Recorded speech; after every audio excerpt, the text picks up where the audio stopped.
I'm Al McFarlane. Welcome to the Conversation with Al McFarlane. Got a great show for you today. We want to talk about a wide range of topics that are always current, sometimes so much so that we don't sit and think about the meaning of the key ideas, the key phrases that connect us, and how we use to describe feelings, incidences, challenges, opportunities. Well, we'll take some time today discussing some topics and putting them in perspective, and you'll enjoy the conversation. Joining me today, Dr. Irma McClaurin, who is the Culture and Education editor for Inside News, a prolific author, writer, anthropologist, and the creator of the Irma McClaurin Black Feminist Archive at University of Massachusetts, Amherst. We'll talk about that in the course of the day. Also joining me, my friend and colleague, Jonathan Palmer, who is the executive director, CEO of Hallie Q. Brown Community Center in St. Paul, a prolific organizer and thought leader in our community. Jonathan, good to see you, my friend. Great to see you as well. And good to see you, Dr. Irma. Hey, good to see you too. Well, let me do this. What I wanted to do was just go straight to the basics. And we often, among us, talk about white supremacy or supremacy, but let's take some time to sit in on, supremacy, what we mean, what does it mean to us, what are we talking about, and how it shows up in our lived experience, in our cultural, historic experience, and as something that we have to either be aware of or on guard or fight against as we try to progress as human beings, as Black people. And so, Irma, let me start with you. When we say supremacy, what are we talking about? We're really talking about power over, and we're talking about the sort of implicit assumption that some people feel that they're entitled to certain things, and therefore they have a right to them, and therefore, things should come automatically without them having to work or struggle for it. But it really is this idea of over, power over people, not power for or power to, but power over folks. And for me, that's what stands large. And I think we're at a moment where white supremacy is reasserting itself with the kind of vigor that we really have not seen since before the civil rights movement and enslavement. Jonathan, what comes to your mind when you think about supremacy? What thoughts guide your analysis, your inspection of the question? One, the erroneous belief that one group, specifically when we talk about it, it's white people, are better than all others, and that everything should be centered around them, everything should be focused on them, and the entitlement that Dr. Irma talked about that exists and centers right in the middle of that, such that systems work towards their betterment and work for their advantage, and that the whole of society is set up to be for them and for their benefit. So where does it come from? How did the idea of supremacist thought emerge? What are the root causes? Irma? Well, it began with the Enlightenment and probably before, but it is this idea that's rooted in what we call this philosophical notion and this idea of the great chain of beings. And in this idea, there's God, there's the angels, and then there are humans. But humans have a kind of there's a kind of priority. Whites are always at the top, and then people who are non-white. And the more you get away from being non-white, the lesser you are. But and so it is this. How did that idea both announce itself and become the operating agenda for Western European society? I mean, are there particular things you can point to say Well, this is where? Yeah, I think part of it is class-based. It comes out of the beginning of the Industrial Revolution and probably before, where people are really trying to figure out, before there was science, there was natural history. And people are trying to figure out, how is it that some people look different? Some societies are at different stages of development. And it's an evolutionist thing with European society and European development being at the apex, at the top, and everything else is measured in relation to that. And so there's this sense, even Marxism, is that you evolve from point A to point C, but they determine what point C is, and then everything else is measured in relationship to that. It's also trying to understand how is it some people acquire wealth, accumulate wealth, and pass it on, and other people don't. So you've got this tremendous, in Europe, you have this tremendous working class, underclass, poor people. And at this point, we're not even talking about slavery. We're talking about poor whites and people trying to figure out, how does that happen? How does that come about? And is there a natural order? That is the idea, social Darwinism, which Darwin, by the way, did not create. He was talking about, sort of natural phenomena. And then people take it and impose it, that there are some people who are naturally fit for leadership and others who are not. And so all of these things are sort of coming together into sort of philosophical kinds of beliefs that are also connected to biology, connecting it to, well, they must be less than because they look different. They must be less than because they're women and not men. They must be less than because. And so really trying to examine, these differences and put some kind of rationale to them. Al, I want to go back to our good old friend, the transatlantic slave trade, and the emergence of white people from that. The idea of white as a race emerges out of that in the mid 1700s, because there's looking for a way to classify a difference. Prior to the transatlantic slave trade, there wasn't a global economy. There wasn't the idea of people moving about and being traded. Slavery did exist. That's one of the things that always comes up. Well, slavery existed in Egypt and African tribes. Yes, but slavery was not based upon race prior to the transatlantic slave trade. And slavery was a different kind of animal. In Africa, you would often end up a slave if you lost a war. Your tribe lost a war with another tribe, but you could still have your family. You could buy your way out of slavery. You could still own property. That all changes with the transatlantic slave trade. And as they're looking at that, the idea of white emerges as a way to distinguish from Europeans that are doing this thing and who they are capturing, and a way to go ahead and classify in such a way so that it justifies slavery and the supremacy.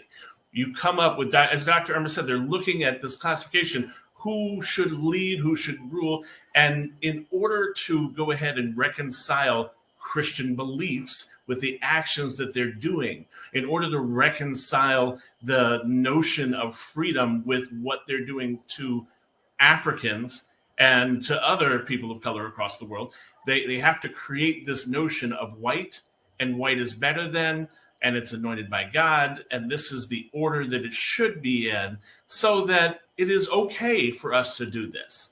These are not real people. You get the 3/5 clause that comes out of the Constitution. You get all of these pieces coming together that say, this is what's going to be above. And then that goes into systems that are set up to maintain that structure. Right. And I think it's important to note that before the slave trade happens, you have Europeans, and the Portuguese were the beginning. I mean, they're back in the 14th century, sort of setting up trade and really sort of realizing that they're dealing with people who may look different, but these people have gold. They have kingdoms, they have organized themselves, and slowly it begins to evolve into them wanting to appropriate, wanting to take. And I think that is also at the root of supremacy, is this idea that, well, why should they have it? We need to have it. And then trying to figure out a way. So these things are evolving at different times, but they all sort of become complicit into one, understanding How is the human condition such that you have, remember, we're dealing with aristocracies and kings and them wanting to maintain their wealth. And in order to do that, because they don't work, they're just born into royalty. They don't work. So basically what they do is just to oppress the poor. They oppress farmers, they oppress, the people, and the people have to give up everything in order to have this lifestyle of privilege. Okay, that's where it begins, this lifestyle of privilege. Even in Africa, you have kings and you have royal kingdoms where the people are basically responsible, for making sure that that lifestyle persists. Now, you also have leadership that says, but this wealth has to be distributed in such a way that the people who are under my kingdom, will benefit, but we then will go and war against other kingdoms and we will kill those warriors and then we'll take, prisoners of women and children, and as Jonathan pointed out, sometimes under certain kingdoms, those people were actually able to become free after so many years of servitude. We see this in the warrior queen, right? That they're able to join or to prove themselves worthy, and then they cease to be slaves or enslaved in that sense. So it's a different kind of phenomenon. Well, speaking of what we here call white supremacy, looking in the historical context, what would you say have been the historical both resistances and rejections of the notion of European or white supremacy? How does the notion of white supremacy play in Asia? How does it play in Africa? How did it play? Does it play in South America? At the end of the day, it seems like it was a phenomenon that was unstoppable and that emerged as a global reality for most populations on the planet. Is that correct or not? Irma, well, I think first we need to recognize that Europe, as we call it, is a continent with many different countries. Okay, and everybody. So the Portuguese are the first to actually begin trade and also to begin enslavement. The Dutch, the British come much later. Cecil Rhodes basically says, we celebrate the Rhodes Scholar, but his philosophy is to actually alleviate class conflict in England, go out and colonize somebody else. and it provides an opportunity for poor people who are lower class, to go into colonial service, exploiting someone else, and then elevate themselves by oppressing other people. So there are different ways. And so we shouldn't because the French had a different way of colonization. They believed in assimilation. The more French you became, the better you were accepted. The Dutch were not assimilationists, and so they tried to keep people separate. The same with the British. So you get different forms in which this oppression begins to emerge. But it didn't always begin with, let's go in and enslave people. It began with trade. It began with really coveting what others had, because it turns out that Africa and Asia had all of these resources that, these European countries didn't have, and they wanted them, so it is really them coveting and wanting to figure out, how do we get the gold? How do we get the spices? How do we get, the things they have? Because we're white, we should have them, right?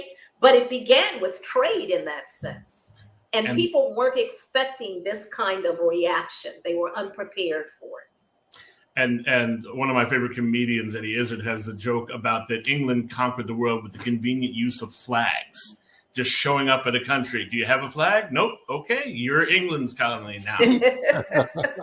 When you look at the colonization that happened, so I think you see supremacy grow in places where white people have had a stronghold. And where they have had colonization. So you see it in parts of Africa where there are colonies, but you don't see it as greatly, especially now, in parts of Asia, where the communities have taken over or taken back the countries that exist. Look, Jonathan, and compare, if you would, India and China. You use that as a comparison, if you would.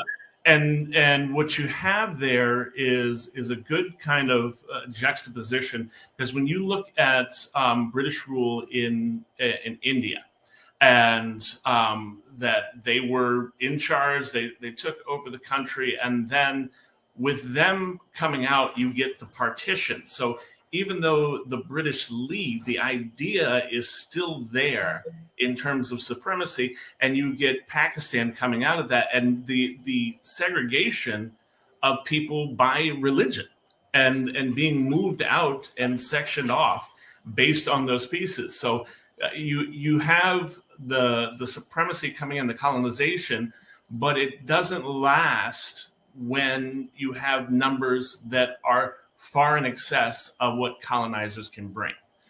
That doesn't mean the after effects aren't there for generations. I mean, you can look at some of the things that have been passed down that still stay as practices. That cricket. I mean, that's one thing that's still, a lot of people from India, from Pakistan, from places like that still play that.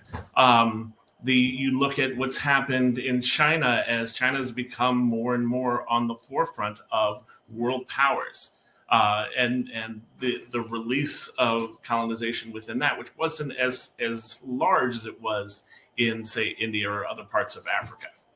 But we also cannot forget is that internally, there are already segmentations. There are already class differences, caste differences in India, right? And so what the British do is to appropriate that and basically, provide those who have privilege, even more privilege, the Rajasthanis, that, and Hindus become sort of the supreme, and everybody else is less than, which reinforces what is already in place. And when we look at people who come here, we have to understand we're looking at certain kinds of castes. There's some people we never see and never will see in that sense because they're not of the right caste. Now, when they come here, if they don't speak the language or if their degrees don't transfer, it doesn't mean that they don't have elite understanding. The same thing in Latin America. Latin Americans may come here, they may not speak the language, but in their own home, they also have ways of segmenting people, and unfortunately, Black folks are always at the bottom. Everywhere in the world, we look and we begin to see. In China, you have the ethnics, you have ethnic Chinese who are treated much differently, than the Han. And so you begin to see these distinctions that then get played out.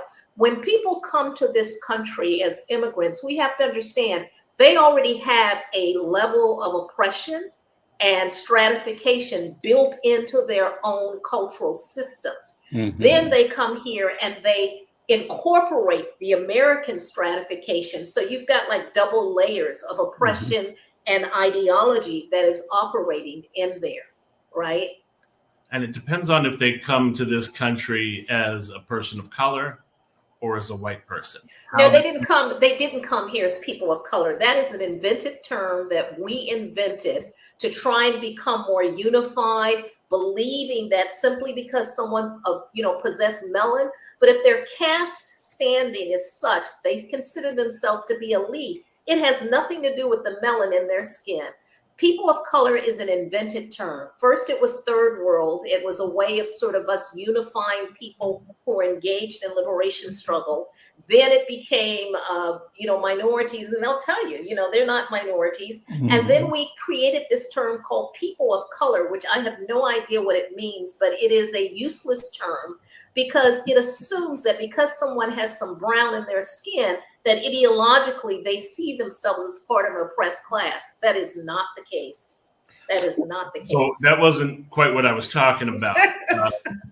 And for me, people of color is that idea of melanin or belonging to these different groups. But what I was referring to was not their mindset, but what they encounter over here.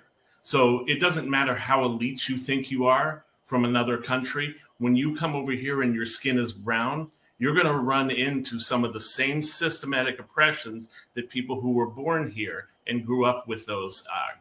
I'm talking about more this idea when we're talking about white supremacy. And that may be true, but at the same time, people can find ways to distinguish and differentiate themselves from native-born oppressed people. And that is what they do. They become honorary whites.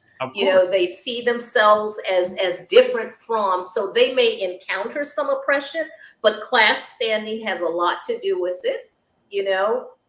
Education has a lot to do with it.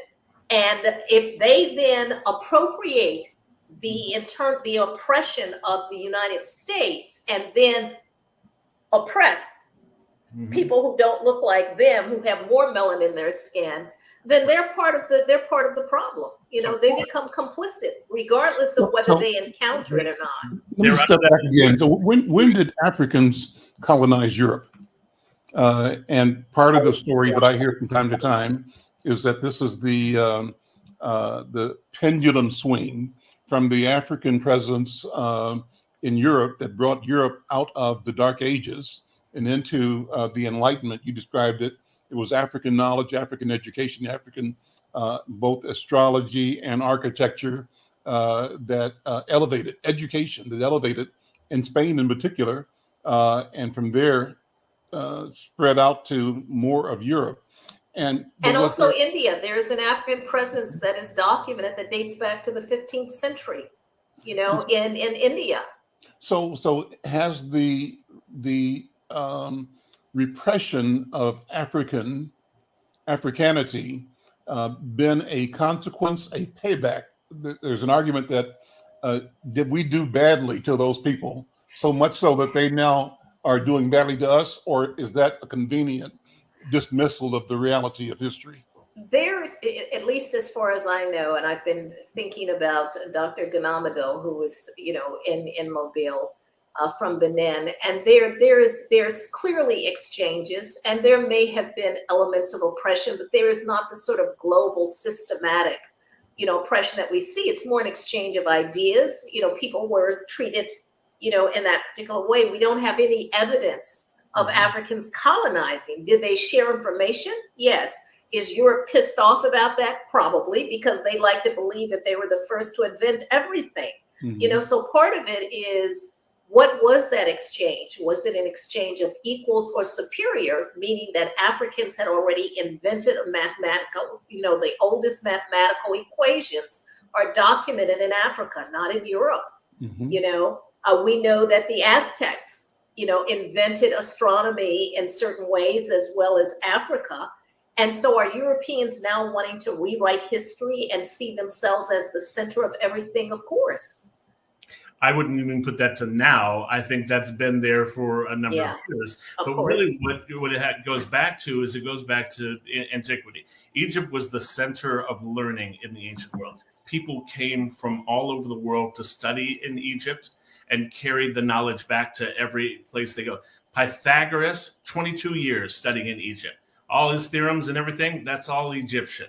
You go ahead to Plato, 12 years in Egypt, studied. And if you look at the myth of the cave, it is clearly an allegory for him bringing the knowledge back from Egypt into the Western world and having people, be against him because of that. So Africa was the center of learning. And then not just Egypt, you have Ethiopia, you have all kinds of places where people are inventing and creating, architecture, as you say, processing of precious metals and stuff. The way in which Africans were able to process gold and turn it into sculptures and things, unprecedented in Europe, right? But you also get the idea. So Ivan van Sertima wrote a great book called They Came Before Columbus, which tracks the travels and trades of Africans before Columbus reaching out to the Americas and trading with the different colonies and the evidence that exists there. So I think what you get with a lot of indigenous tribes and people, Africans, Native Americans, other South Americans, is you get this idea of sharing the land, of sharing culture, sharing resources, rather than a take. The idea of having to possess that Dr. Irma was talking about earlier. And a lot of that, I think, has to do with monetary systems. As we start creating monetary systems, as people start figuring out this is worth something, then it becomes, I have to have it. The emergence of systems of marriage for contracts and the patriarchy comes out of the idea that men figured out they were involved in the birthing process. Before that, most societies were matriarchal. Women were the ones that were in charge because they were given as the creators. The moment that men figured out that they had something to do, that's when you start getting inheritance. That's when you start getting bride prices. And you get this whole negative system that comes out of I need, I want, I must have. And also to diminish the power of women who give birth to everybody. Yes. You know, Well, and so, I let's mean, pivot and talk about the question Yeah. of privilege altogether. And when you look at privilege, how it appeared both in antiquity and how it appears today. For example, privilege based on, we were just discussing color or race or place, but also privilege based on sex, sexual identification, privilege based on height, or class or caste. Let's look at this whole question of how privilege shows up. Well, as in far as I community. can track it, Al, Go ahead. it is with the rise of industrial agricultural society. People are mobile. Hunter and gatherers move about. And if there's conflict, they just separate off and form a different group. They don't go into war. Mhm. Once people become sedentary and we get the rise of agricultural development, that is when we began to see the emergence of caste. We have priests, we have people who are landowners, we have people who work the land, and suddenly we've got these stratifications that take place. And so the priests see themselves as the most privileged. They want people to pay them to just say, because they're the intermediaries between the people and the supreme beings, right? And so they're actually the cause of some of this because they're the first layer.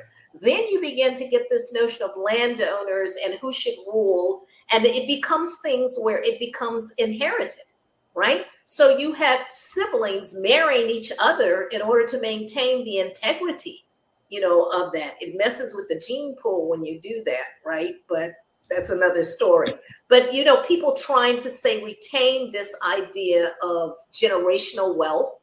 We talk about that now, but that begins with the aristocracy saying who is born to be a king versus who deserves to be a king or a leader or queen, right? And at that moment, then it's all male line because, as Jonathan points out, patriarchy has then said, just because women give birth to all of us doesn't mean that they're superior. And so there is this conscious way to repress.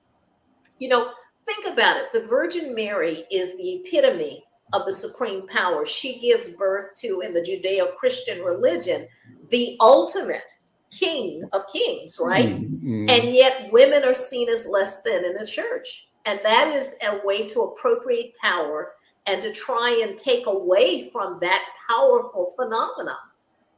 Just think about Jonathan, what's the equation between patriarchy and violence? How does violence become a tool to both establish and maintain patriarchy, but also patriarchy as a symbolism of power? And Irma, what could and should and what might have matriarchal systems represented?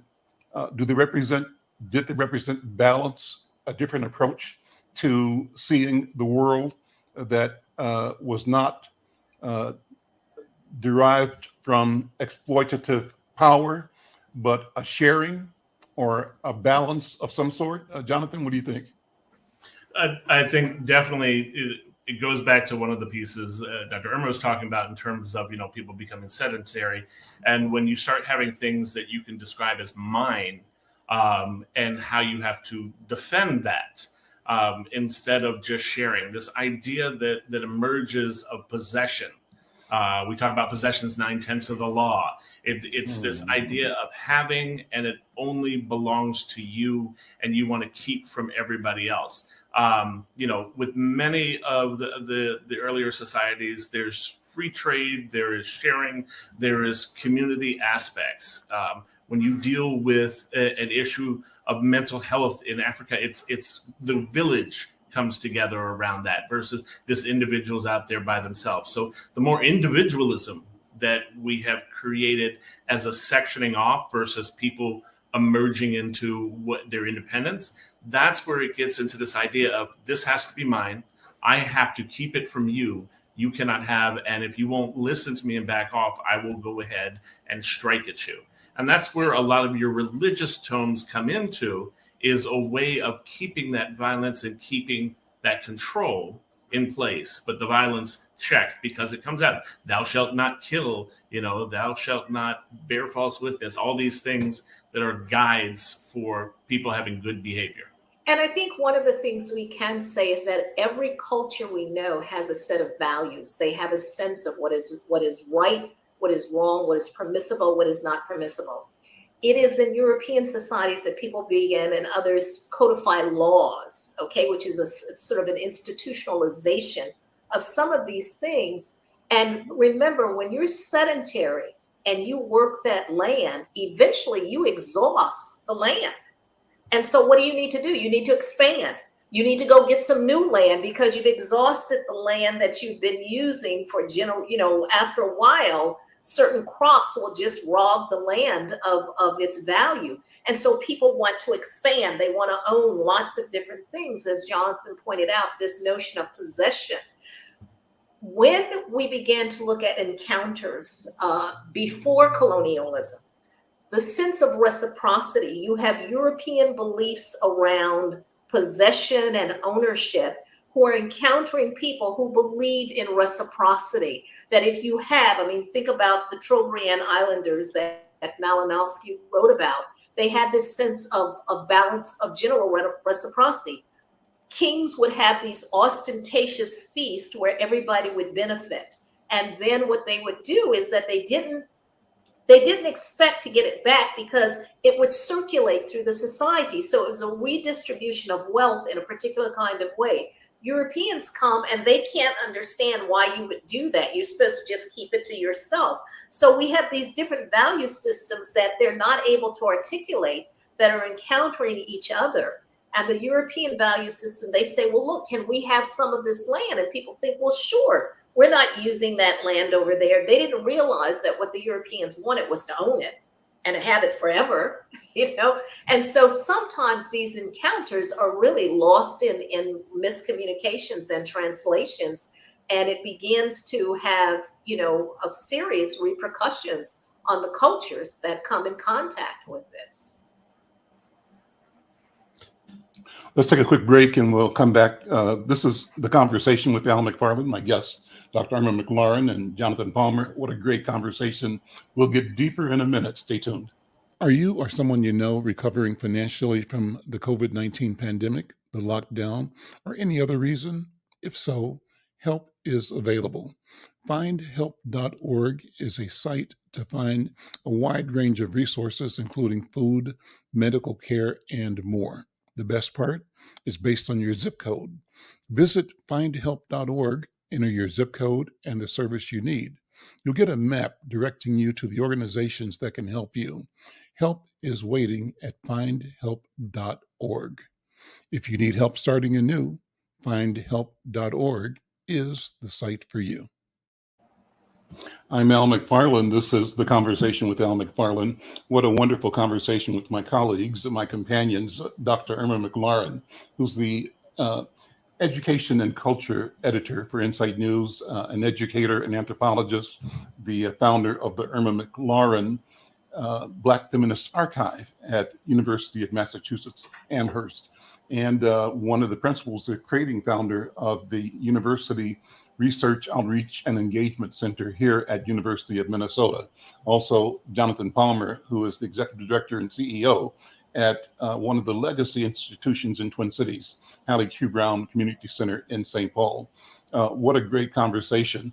And so let's continue with the general theme about privilege. That's kind of where I was trying to examine how privilege shows up and what the cultural implications are and what the individual implications are.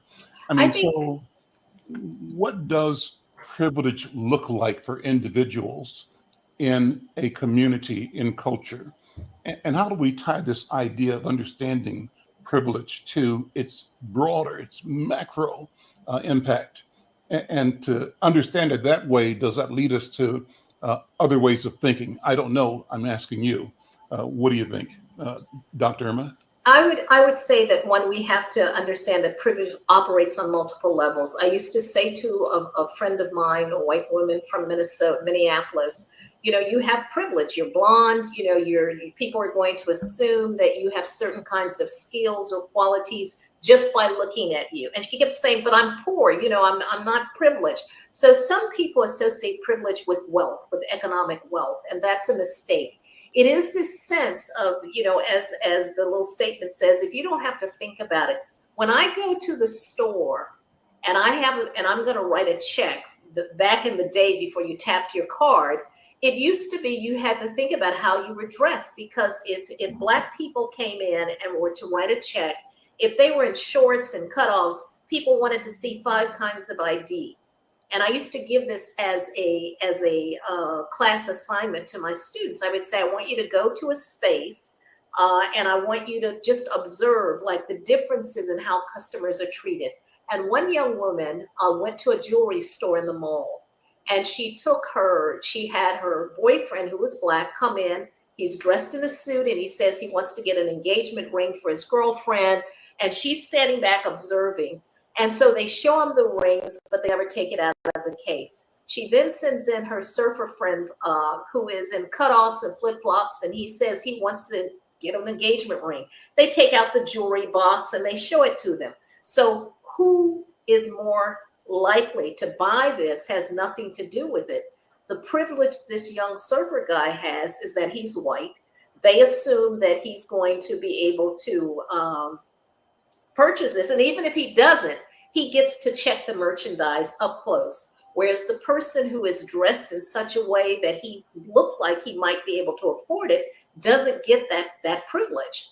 And so privilege operates on multiple levels. At institutional levels, we know that people are more likely to hire someone who looks like them. And if the people doing the hiring are white, then it stands to reason that the people who get selected, whether they have all of the qualifications or not, or have privilege.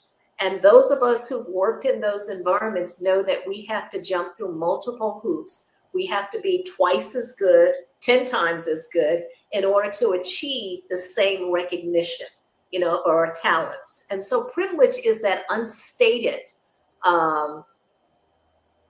access. It's like the key. It is the access key that you don't have to show, because your skin is that key.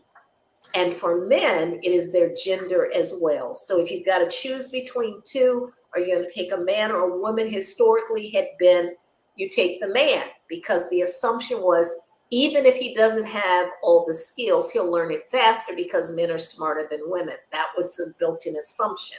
Now what's happening is that we've had a more balance where you have white women who have privilege.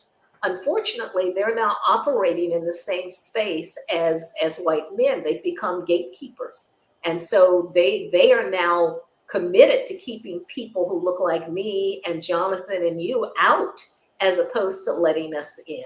And occasionally 1 or 2 of us will get in. But when you look at the vast majority, we see a lot of people who get what we call on-the-job training. They don't have the skills. They're hired anyway. That's privilege, because they get to learn as they're working on this, whereas we have to come in already with all the skills and then some. So privilege are those unstated propositions, those unstated assumptions that someone has the capacity, even when they don't have the specifics. I think it does also go to economics when you're talking about economic privilege. To your Yes. point earlier, when you talked about your favorite term, people of color, coming over here from other places but they're wealthy, and so that gives them some level. So Yes. depending upon the situation, I mean, the most prevalent, of course, is white privilege, and then I think gender privilege, male privilege. But we're also starting to see that in terms of orientation within the LGBTQIA plus community, and how people get into whose bathrooms should somebody use. We're seeing it more and more with the idea of disability. and disability is coming to the forefront, and the privilege in being able to do things. The world, I think, since the murder of George Floyd, has reawoken to this idea, and the first focus is race, but it's also starting to look at other areas and see there is privilege around other things that happen that give you an advantage. Like you said, Dr. Irma, that unspoken thing that you're able to go ahead. Christian privilege. I mean, the whole idea of a war on Christmas, when it is the most prevalent holiday that goes throughout all of our country in the stores and the colors of cups, it gets into some of the most weird things that happen. People who have dominated a particular area by being part of a group, that's where their privilege comes in. That's where, if you use it responsibly, you can help elevate other groups.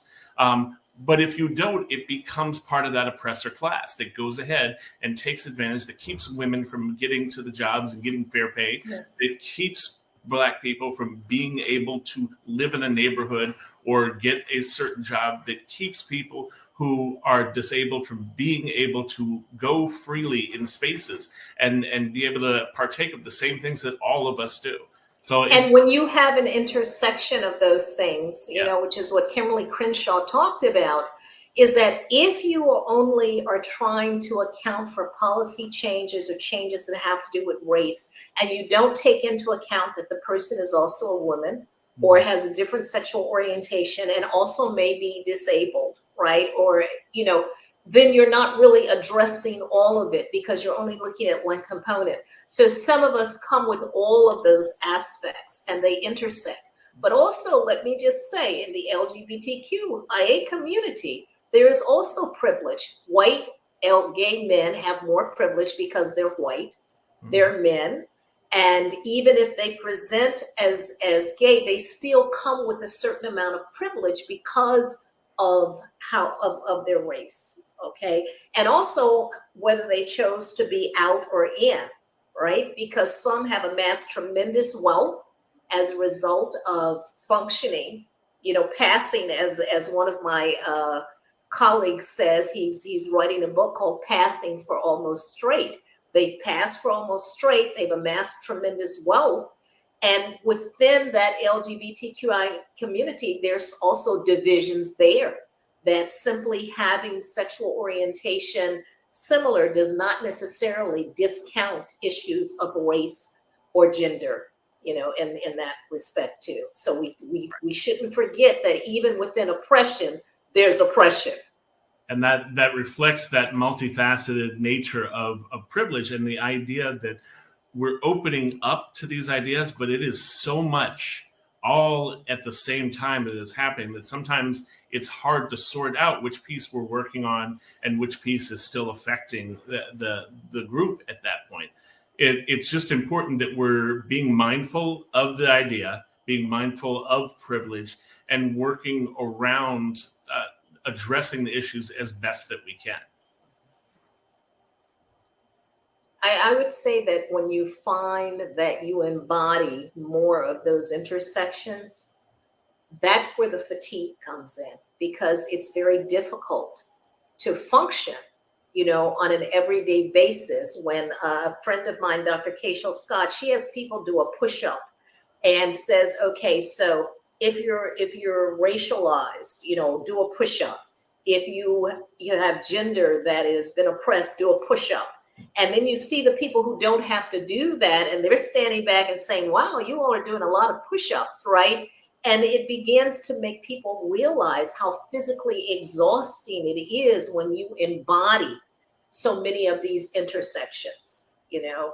And so being mindful of them isn't enough. We actually have to be more explicit in terms of policy formation that looks at intersections that some people don't want to address. And we've got to address that on the greatest level we can, but we also don't want to get so lost in the forest that we forget about the trees. People, you know, how people deal with things is always relative. How much we put in place and how much emphasis we put on it can affect the outcome, to a sense that we can end up doing the very thing that we're trying to fight against by overcorrecting. And so finding that sweet spot that is working on the issues, that is helping that is focusing on the cross that gets in there that Dr. Irma was talking about. We want to make sure that we're affecting it at as many levels as we can.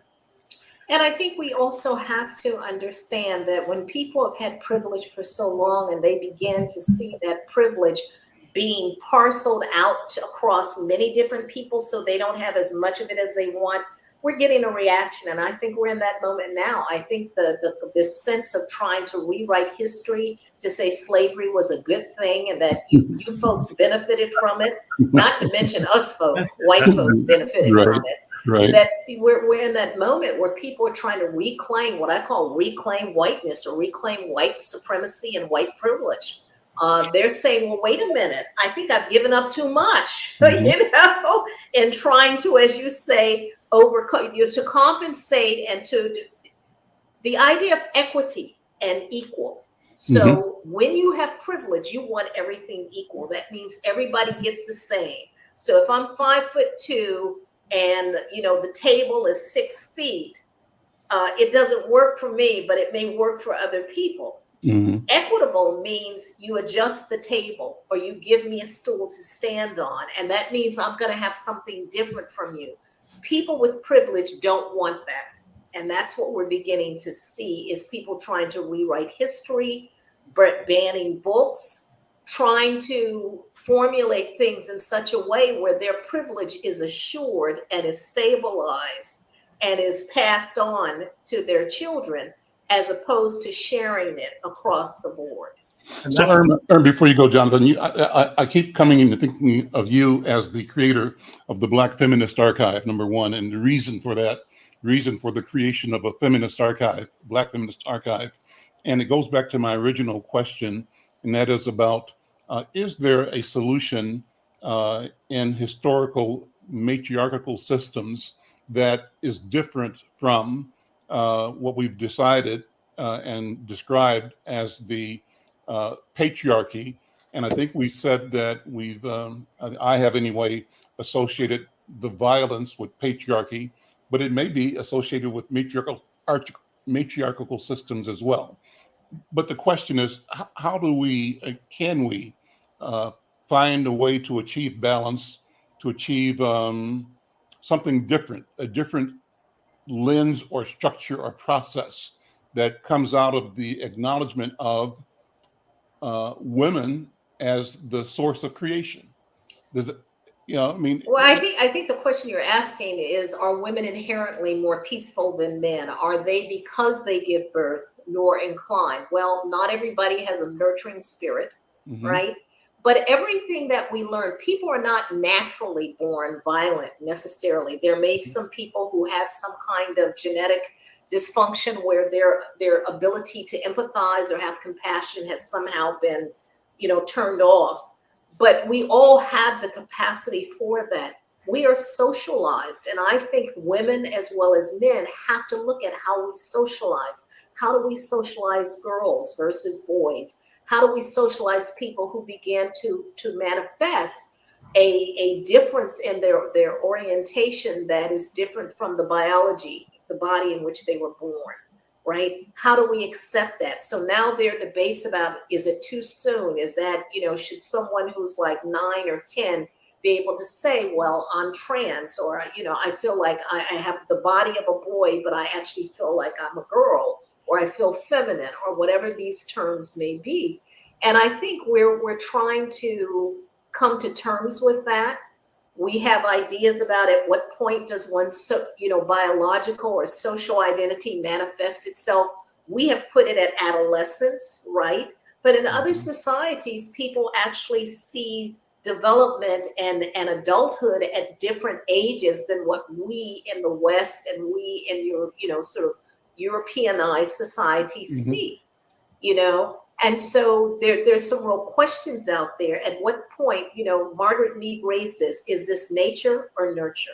At what point is it nature, and at what point is it nurture?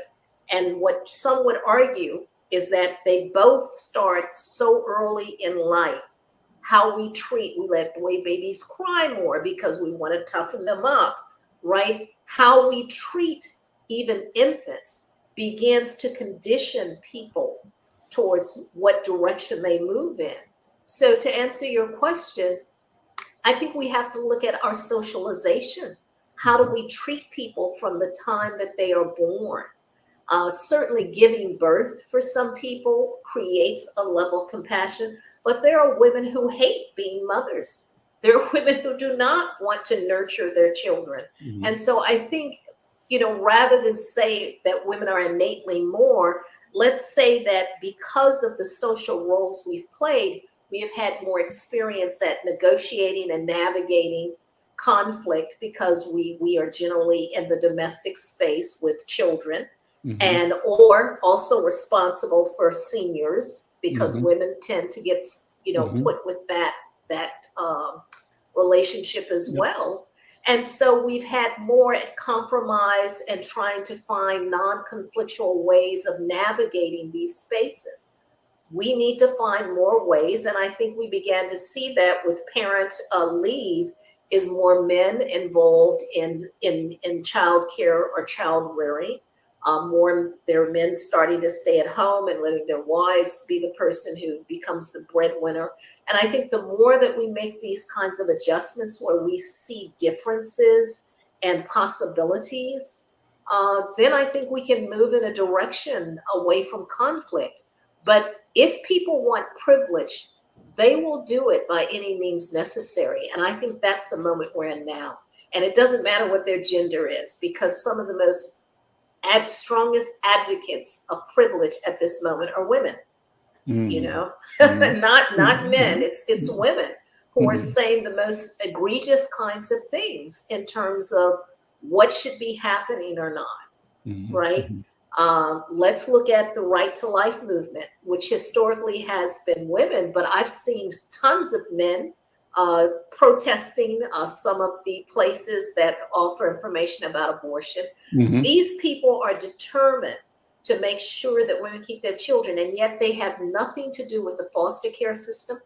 Mhm. They're not advocating for more money to go into that. If people Mhm. decide that, yes, I will have the child, but I don't want to rear that child, they're not doing anything. So they care about this whole notion of procreation and at what point does life begin. But once that child is born, these people do nothing financially or politically or socially to make sure that we have a foster care system that takes care of these children. It's an inconsistent ethic of life. They're Absolutely. very much there talking about birth, and they're going to make a decision for a woman about what happens with her body and Yes. what happens with her life. But as you said, they don't have any care for supporting the systems that that woman will need to go through the rest of her life, or holding accountable the man That's that was right. involved in that, especially when you get into some of these more extreme cases that they've talked about, from rape or incest or things like that. It is funny ironic to see how the pendulum swings back and forth. And you Mhm. go back into earlier antiquity, you had women as warriors, you had women as leaders, you had women doing all the things that men do, and sometimes more than men do. And then we got into this mid-America, good old-fashioned housewife, whatever you want to call it. And now you're starting to see more of that emerging in terms of the Yes. leadership. But what you're also seeing is, like Dr. Irma said, they're also in the places that are problematic, in these movements that are going ahead and taking away people's rights. And the intersection you see there in between religious ideologies, in between political affiliation, is very indicative of which groups are focused on that versus the overall idea of what a concept is and how it works. We So get in. we're so we're Go ahead. we're about a year out from the big election, right? So what does it mean? What do we have to be thinking about in terms of mobilizing voters? And what are the challenges? We have, I think, to educate ourselves about this notion of voter disenfranchisement. What is that, and how does it show up? Lots of times, people, that's the old idea of somebody telling you, don't trust your lying eyes, right? they're doing stuff to you and telling you they're not, but the consequence is you get discouraged and are unable to exercise your power, your right to vote. What does and how does that show up, and how does it sort of lead to the next step in this discussion we're having about power? The greatest enemy of that, I think, is ignorant people.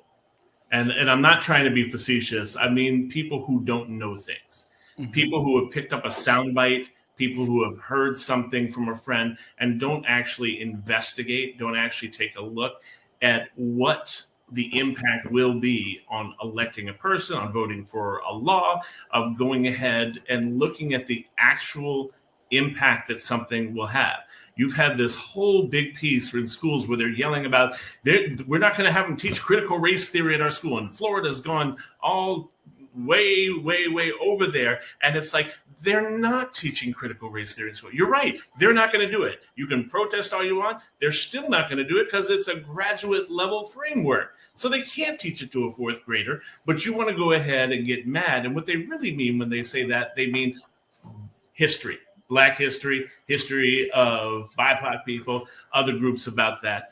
A history in which white is not superior. Yes. A history, and that is the history that they want to keep us to, and what, Black people have never counted on schools that are predominantly run and administered by whites to tell the truth about us. We've always had Black newspapers from, David Walker's Appeal to Frederick Douglass's North Star since the 1800s. So we've always had alternative ways. And that's why my archive is so important, because it is primary material that you can go directly to the source. But what we are going to end up with is a lot of stupid white people who will say, well, I didn't know. And they didn't know because people banned the books. You've got students burning books. What kind of sense does that make? And what parent allows their child to burn a book? And so I think we have to understand that we're moving to a moment almost pre-1950s where whites sort of cordoned themselves off intellectually and socially. And they lived in this white universe, the Disney version of the real world. Yeah, and in that version of the world, they don't want to know. And not knowing, as if somehow not knowing is not a choice. That is ignorant is a choice. That is so typified in one of my favorite movies, Pleasantville, and it's a story about a guy who really likes the old timey, like kind of Mayberry type of show, and gets sucked into the show with his sister, and everything's in black and white.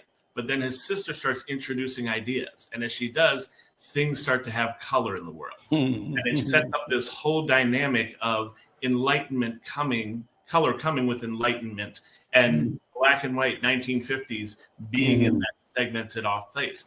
And Dr. Irma raised a really good point. She's got an archive. We have an archive here at Hallie Key Brown. Yes. And that's part of the most important thing, is preserving the history so that it is told the real way and people can see we've been through this before.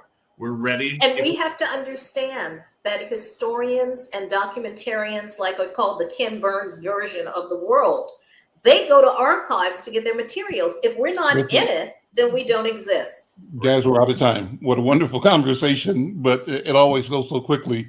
I'm Al McFarlane. This is The Conversation with Al McFarlane. My guest, Dr. Irma McClaurin, Jonathan Palmer. We'll see you next time.